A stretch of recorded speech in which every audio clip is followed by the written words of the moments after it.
believe that the Earth is the biggest thing in the universe, and that it is the center of the solar system, that all the planets are about the same, all the planets and the sun are about the same size as each other, and that the stars are smaller than the planets.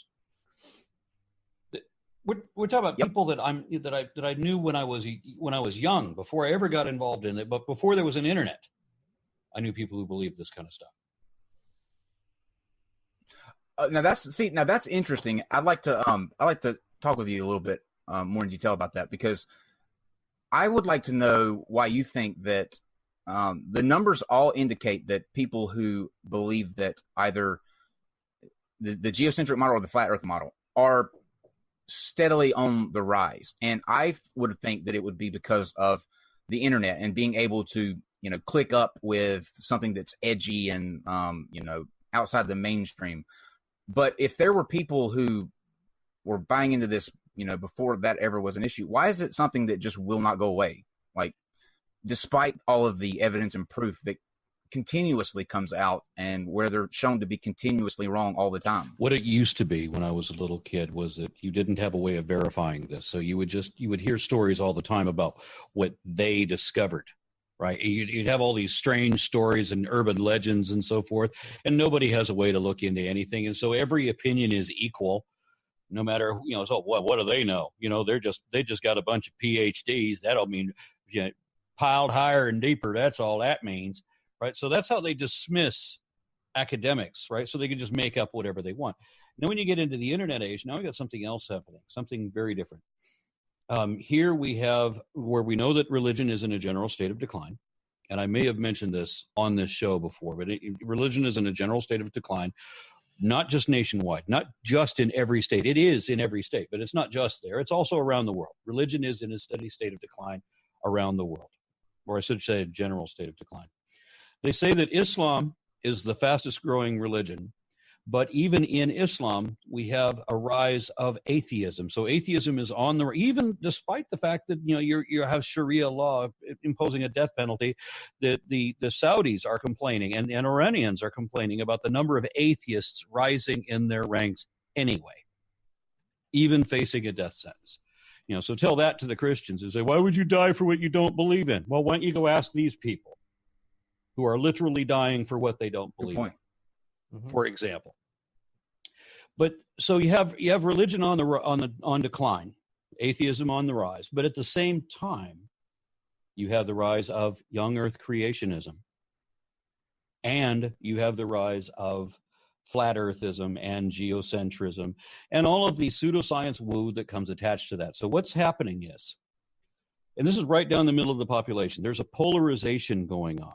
The only way that all these statistics can be can be correct at the same time, where the religion is on decline, but religious extremism is on the rise, is that they are polarizing. So you have people that are walking away from mysticism altogether, which is fine. That's where we should be. But then you also have a significant population who are walking away from science altogether, and it is deliberate.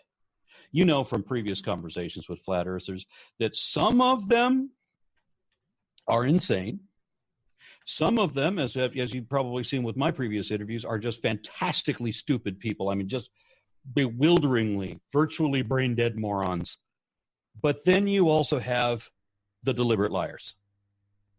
And so there's this small group of liars who are just in it for the game. And maybe they want to lie to themselves, because there are some of those too. I've even seen pastors admit that they know that what they believe isn't true, but they're going to believe it anyway. And they're going to teach people these things as truth, even though they know it's false. So they come out and admit all of that. So that's what you've got going on. You've got people that are walking away from rationality. It's the irrational versus the rational. That's where we are. I mean, it's one thing to hold. Why though? I mean, if you hold a belief that you know something is not true, you're out there and you're preaching something that you're literally at that point disseminating willfully false information. I've never understood that. Okay, I've seen people do that. I've seen people that have, and later on they've changed and said, what, I no longer could have done it anymore. So you think that's a coming out phase of some sort, or? Well, Kyle just asked, why do they do this? And in a previous show on this show, Jeranism explained why they do this. He started the show talking about how he was not a Christian, right? He's denigrating Christians and all this. But then later in the same interview, he admits that he believes in a flat earth. He makes believe in a flat earth because science can't explain that. So he's going to rely on the God of the gaps fallacy, where if you have something science can't explain, then he thinks God is the explanation. There's a whole bucket of fallacies that play into that, which is why I wish that they would teach philosophy in high school. Can we just cover logical fallacies, please? We would shut religion out of business in 4 years. I would even say earlier than that. I would be okay with that. Steve would have him practicing philosophy in pre-K. No, it doesn't have to be philosophy. Just critical. I took critical thinking in college. It was contemporary rhetoric, and that course, I don't think you have to take it in college. You could take it much earlier. It's not that hard of a course. Yeah, I wish I had taken it too, because I'm listening to somebody taking. I don't remember if it was critical thinking or if it was just straight up logic. But I was in a tutorial lab. I'm there for math, so I'm just going to sit there and be quiet, and just do my work. And I listened to this girl who's asking the tutor to explain all these concepts. These are concepts that are completely beyond her. And I wish I could remember the specific examples, but every one of them that she mentioned were things that, how could anybody have a problem with this? It's like the very concept that if a mallard is a duck, is a bird, then all birds are mallards, or all mallards are ducks, or all ducks are birds. Which of these statements select the ones that are true? How do you have a problem with this? Because of kinds, Aron. What kind are they is the most important. That's just like the question. Closest example I could remember to what they would. But it was every one of these questions is just as stupid. Now, if you took critical. If Steve, if you took critical thinking, you're probably aware of a handful of questions just like what I just mentioned. Oh, sure. I mean, it's not just understanding hierarchies, nested hierarchies, understanding classifications, understanding. I don't think people need to get like to the things like, Fermi the consequent kind of crap. But I agree with you. Just simple, basic logic. I don't think anybody would have a problem with teaching at a very early age. Kids can understand. That's pretty easy. Do you think that would do anything, though? I mean, would that be enough to take away some of the willful ignorance to what the truth is? I still think you would have those who are just like, nope, this is exactly what the Bible foretold. It's the man's way of trying to deceive you. Let me give you for example. As you guys know, this weekend I spent time with my daughter. So this was a wonderful weekend, and we missed you guys, but we enjoyed our time away. And my daughter happened to be talking about flat earthers because there are some in her school. And I found out she actually had a fourth grade teacher that let it slip that she believed the earth was flat. My daughter's now going into eighth, so there's nothing I can do about it now. But had I known at the time, I probably would have lost my crap. But okay, so anyways, no, she does, right? And she goes, well, I know the earth is a flat, Daddy. Those guys are idiots. But you know what? I watched some videos and they do have some interesting questions. And I'm like, no, they don't, honey. And I said, take your best shot. And she asked me about compositing of shots of the planet. And she said, well, is there really no actual shot of the Earth? And I'm like, well, there actually are true shots of the Earth. But I explained to her a composite interesting work, and she said, you know what? That makes a lot of sense. Oh, no. Flat Earthers are idiots. Oh, no. Steve McRae's daughter is going to be a flat earther. What a twist that would be in this story. No, she listened, and she goes, you know what? That makes a lot of sense. Yeah, they're idiots. Okay, but and that's a good point, because Aron actually has gone. There are several videos on his channel. If you haven't seen him, you need to go check him out. Of him actually going to the state legislator and fighting against exactly what Steve just brought up. And I think that is probably one of the saddest and the most frightening aspects of what can happen. You said it's a fourth grade teacher, Steve? It was a fourth grade teacher. And by the way, Aron, on those things that you go to, do you ever just want to just go up to any of those people and smack the hell out of them? I've listened to them that get up there and talk, and I'm like, how are you in the educational positions? How? Because they really all need to shut up and just let you talk and you do the whole thing, because half of them didn't have a freaking clue what they were talking about. I'm very disappointed that I'm supposed to be, in a couple weeks, I'm supposed to be in Phoenix, where for the Europeans listening, that's going to be 50 degrees Celsius. That's 122 degrees Fahrenheit. That's hot. Yeah. So I was very disappointed that I was invited to do a quasi debate, sort of like not an actual debate, but something roughly similar to that. And they threw out a subsequent offer, and I said, okay, I'll do that. But then they said, would you also do a 1-hour lesson on the basics of evolution and the facts to prove the theory? And I just lit up at that, because they're going to give me an hour to do a full-on PowerPoint presentation to address. I will give you the very best evolutionary perimeter that has ever been recorded. I'm so all about that. I wrote back immediately saying, how big is the audience going to be? I'm going to bring in multiple HD cameras, my own lav mic, blah, blah, blah. We'll just have all this set. This is going to be great. I was more excited about doing this presentation than I have been about any other speech I'd ever given, because it was going to be in a church. And very quickly, awesome. I'd imagine, I got a notice back saying, actually, it turns out we have something scheduled at the same time, so we can't do that. Oh, man, that's dirty. That is dirty. That would have been epic. Are you not doing the thing at all, or just in another location? No, they weren't going to allow that.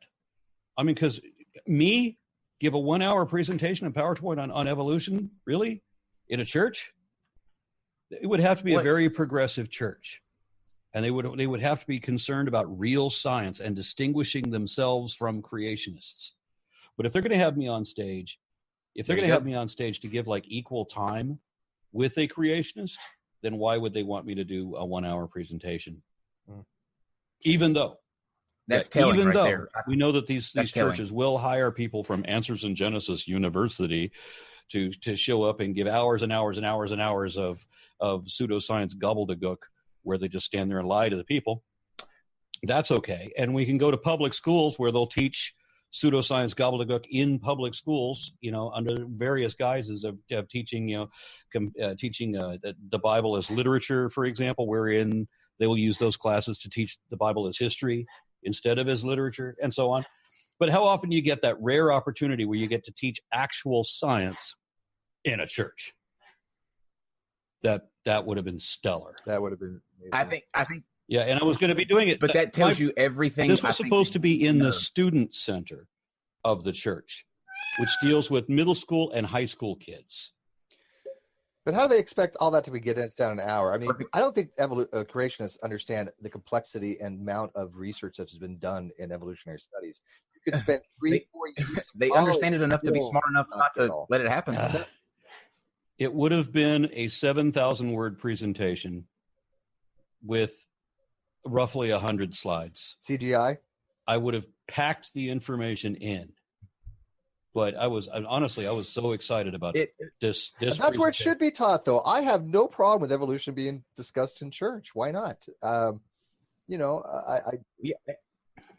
don't have, and if you're confident in your position, if you're confident in your holy book, like you claim to be, you should welcome any type of opportunity for people. I don't want to fault them. They did ask. Somebody in that congregation did ask for me to do this.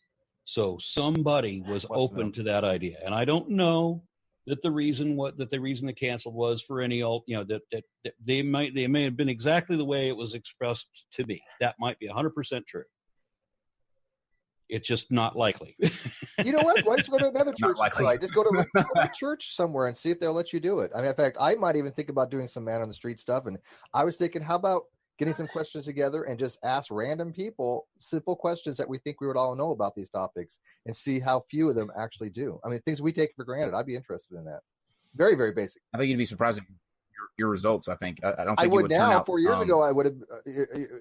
Not now. 4 years ago, I would have been like very surprised. Now I'm like, yeah, I don't expect people. Well, I got to tell you that we tried that experiment too, and it was very different than what I expected to come out of it.